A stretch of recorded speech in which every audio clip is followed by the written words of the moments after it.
Hi friends, ബൈറ്റ്സിൻ്റെ ഒരു പുതുപുത്തൻ എപ്പിസോഡിലേക്ക് എല്ലാവർക്കും സ്വാഗതം.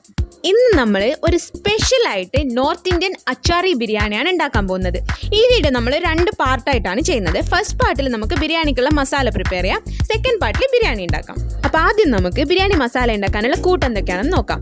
പച്ചമല്ലി 100 ഗ്രാം, പെരിഞ്ചീരകം 100 ഗ്രാം, കരിഞ്ചീരകം 25 ഗ്രാം, ഗ്രാമ്പു 25 ഗ്രാം, നല്ല ജീരകം 25 ഗ്രാം ആൻഡ് ഏലക്ക 10 ഗ്രാം, പിന്നെ ജാതിപത്രി 5 എണ്ണം, പിന്നെ വലിയ ഏലക്ക അല്ലെങ്കിൽ കറുത്ത ഏലക്ക 25 ഗ്രാം, തക്കോലം, കറുവപ്പട്ട, ജാതിക്ക, കുരുമുളക്, ചുക്ക് ഇവയെല്ലാം തന്നെ നമുക്ക് 10 ഗ്രാം വീതം വേണം. പിന്നെ ഒരു 6 ചുവന്ന മുളകും ഒരു 5 കറുവപ്പട്ടയുടെ ഇലയും. ഇതൊക്കെ നമുക്കൊന്ന് നന്നായിട്ട് ചൂടാക്കിയിട്ട് നല്ല സ്മെല്ല് വരുന്നത് വരെ ഒന്ന് ചൂടാക്കിയിട്ട് മിക്സിയിലിട്ട് പൊടിച്ചെടുക്കാം. ഈ മസാല പൊടിച്ചു വരുമ്പം നമുക്ക് കുറച്ച് അധികം ഉണ്ടാവും. നമുക്കിത് വീണ്ടും ബിരിയാണി ഉണ്ടാക്കാനോ അല്ലെങ്കിൽ ചിക്കൻ കറി, കടലക്കറി ഒക്കെ ഉണ്ടാക്കുമ്പോഴും യൂസ് ചെയ്യാൻ പറ്റുന്നതാണ്. റേഷ്യോ കറക്റ്റായി കിട്ടാൻ വേണ്ടിയിട്ടാണ് ഞാൻ ഇത്രയും മസാല ഉണ്ടാക്കിയത്. അങ്ങനെ നമ്മുടെ ഫസ്റ്റ് പാർട്ട് കഴിഞ്ഞു. ഇനി നമുക്ക് സെക്കൻഡ് പാർട്ടിൽ ബിരിയാണി ഉണ്ടാക്കാൻ എന്തൊക്കെയാണ് വേണ്ടതെന്ന് നോക്കാം.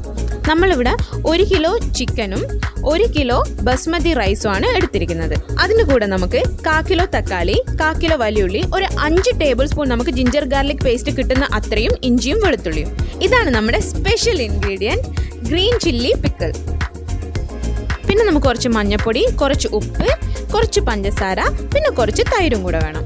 ഇനി നമുക്ക് പ്രിപ്പറേഷൻ സ്റ്റാർട്ട് ചെയ്യാം. ഒരു ബിരിയാണി ചെറുവൻ ചൂടായി കഴിയുമ്പോൾ നമുക്ക് അതിലോട്ട് 250 ml റിഫൈൻഡ് ഓയിൽ ഒഴിച്ചു കൊടുക്കാം. എണ്ണ നന്നായി ചൂടായി കഴിഞ്ഞാൽ നമുക്ക് അതിലോട്ട് കുറച്ച് പട്ട, കുറച്ച് ഗ്രാമ്പൂ, കുറച്ച് ഏലക്കയും കൂടെ ചേർത്ത് കൊടുക്കാം. അരിഞ്ഞു വെച്ചിരിക്കുന്ന 250 ഗ്രാം വലിയ ഉള്ളി ചേർത്ത് കൊടുത്ത് നന്നായി ഇളക്കി നല്ല ബ്രൗൺ കളർ ആവുന്നത് വരെ നമുക്ക് വെയിറ്റ് ചെയ്യാം. ഈ കാണുന്ന അത്രയും ബ്രൗൺ ആയി കഴിഞ്ഞ് കഴിഞ്ഞാൽ നമുക്ക് 5 table spoon ginger garlic paste add ചെയ്ത് കൊടുക്കാം. ഇഞ്ചി വെളുത്തുള്ളിയുടെ പച്ചമണം മാറിക്കഴിഞ്ഞ് കഴിഞ്ഞാൽ നമുക്ക് തക്കാളി ആഡ് ചെയ്ത് കൊടുക്കാം. കുറച്ച് ഉപ്പും ചേർത്ത് കൊടുക്കാം. തക്കാളി ഒന്ന് നന്നായി സോഫ്റ്റ് ആയി കഴിഞ്ഞ് കഴിഞ്ഞാൽ നമുക്ക് കഴുകി വൃത്തിയാക്കി വെച്ചിരിക്കുന്ന ചിക്കൻ ആഡ് ചെയ്യാം. ചിക്കനും തക്കാളിയും ഇട്ട് അതിനെ നന്നായിട്ടൊന്ന് മിക്സ് ചെയ്തെടുത്ത് നമ്മൾ കുറച്ച് നേരം ഒന്ന് വെയിറ്റ് ചെയ്യണം. ചിക്കനും തക്കാളിയും കുറച്ചൊന്ന് സോഫ്റ്റ് ആവാൻ വേണ്ടിയിട്ട്. അത് കഴിഞ്ഞ് കഴിഞ്ഞാൽ 1 ടേബിൾ സ്പൂൺ ഉപ്പ് ചേർത്ത് കൊടുക്കാം.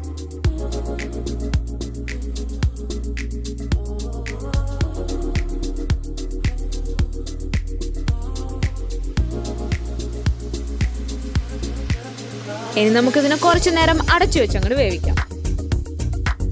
ചിക്കനും തക്കാളിയും ഒക്കെ അത്യാവശ്യം നന്നായിട്ട് സോഫ്റ്റ് ആയിട്ടുണ്ട്.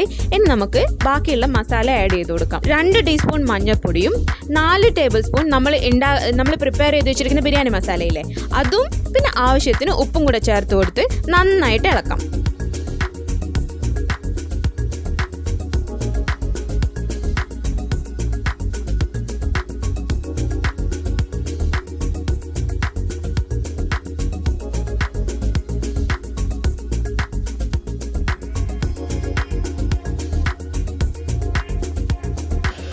ഒരു 2-3 മിനിറ്റ് നന്നായിട്ട് ഇളക്കുമ്പോഴേക്കും നമുക്ക് ആ മസാലയുടെ പച്ചമണമൊക്കെ മാറിക്കിട്ടും.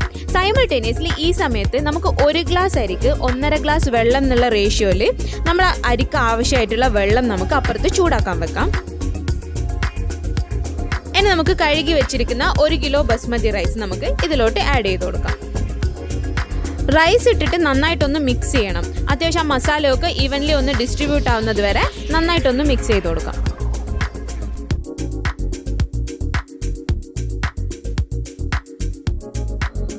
ഇനി നമ്മൾ തിളപ്പിച്ച വെള്ളം ഇതിലോട്ട് ആഡ് ചെയ്യാം.